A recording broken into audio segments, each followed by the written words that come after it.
Last year, on Boxing Day, I found a really cool ornament in a clearance box. It had a built-in camera to record a unique perspective on your holiday celebrations. I grabbed the last one from the store's dusty shelf and brought it home for less than $10. I forgot about it until my wife, my 2 daughters, and I decorated the house earlier this month. I told my daughters about the camera and said we'd secretly catch Santa in the act. I had an old costume in the attic and intended to deliver some gifts in full view of the camera on Christmas night. My girls were overjoyed and went back and forth trying to find the best place to put the ornament on the tree. They had no idea Daddy repositioned it later so it could actually catch the living room and a good angle. In the nights leading up to Christmas, I turned the camera on to make sure everything was working properly. In the morning, I previewed the footage, just long enough to confirm the thing was working. Satisfied, I inserted the micro SD card back into the ornament and slipped in a new battery in anticipation for the big night. Daddy didn't want to disappoint his girls with a failed recording. We enjoyed Christmas Eve as a family, playing board games and eating way more junk food than there was room in our stomachs. Like we do every year, we let our daughters open one gift from Mommy and Daddy before going to bed. The girls, still riding their sugar high, could be heard giggling in their bedrooms from all the way up the stairs.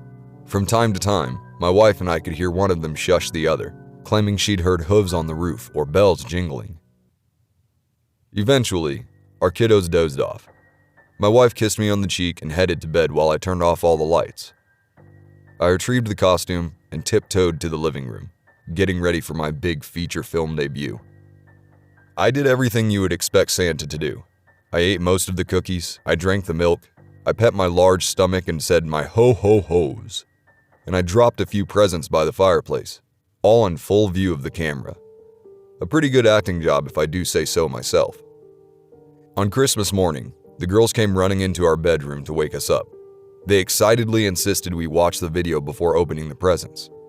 I transferred the footage to my laptop, forwarded to where Santa showed up, and pressed play.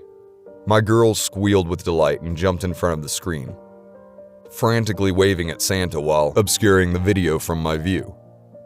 It brought me so much joy to see how happy the girls were. I was too lazy to stop the video, so it continued to play in the background while we unwrapped our gifts. I spotted a box I had not seen the night before.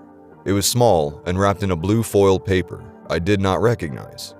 My name was on it, but my wife seemed as surprised as I was to see it there. Noticing my confusion, my youngest daughter spoke. "Daddy, that's gotta be from Mr. Elf," she said, her voice cheerful and bright. I was ready to dismiss her elf comment as just another weird thing kids say, but my wife wasn't so quick to ignore it. "Honey, what elf?" she asked. My daughter pointed to the laptop. By then, the video had ended, and all that was left on the screen was a preview of the first frame. "The one that came with Santa," she answered. Panic struck me like a bird in a jet propeller. I know my wife didn't dress up as an elf. I scanned the video, clicking forward and back until I saw what my daughter had seen. There was someone in the living room. He walked into the corner after I turned the lights off. He stood there watching me parading around as Santa. The video went completely quiet after that. It was as though the camera failed to record a single sound. The strange, tall man in an elf costume stood perfectly still for over an hour, watching the camera from a distance. After a while, he walked over to the plate of cookies and bit the head off of a gingerbread man. I glanced at the plate and saw his teeth mark on the decapitated cookie. The man then quietly approached the Christmas tree. I thought the audio wasn't working, but as he reached the tree, I began hearing his slow and steady breaths. He reached towards the ornament, and the video stopped. In a terrified frenzy, I grabbed the blue box he'd left behind. I ripped the bow off of it and tossed the frilly thing away. I frantically removed the wrapping paper, opened the box, and looked inside. There, on a bed of bubble wrap, was the battery I had put in the camera the night before. My wife took the ornament and opened the back. The battery was missing. I don't know what scares me more, what the camera caught, or what the elf might have done after he turned off the camera.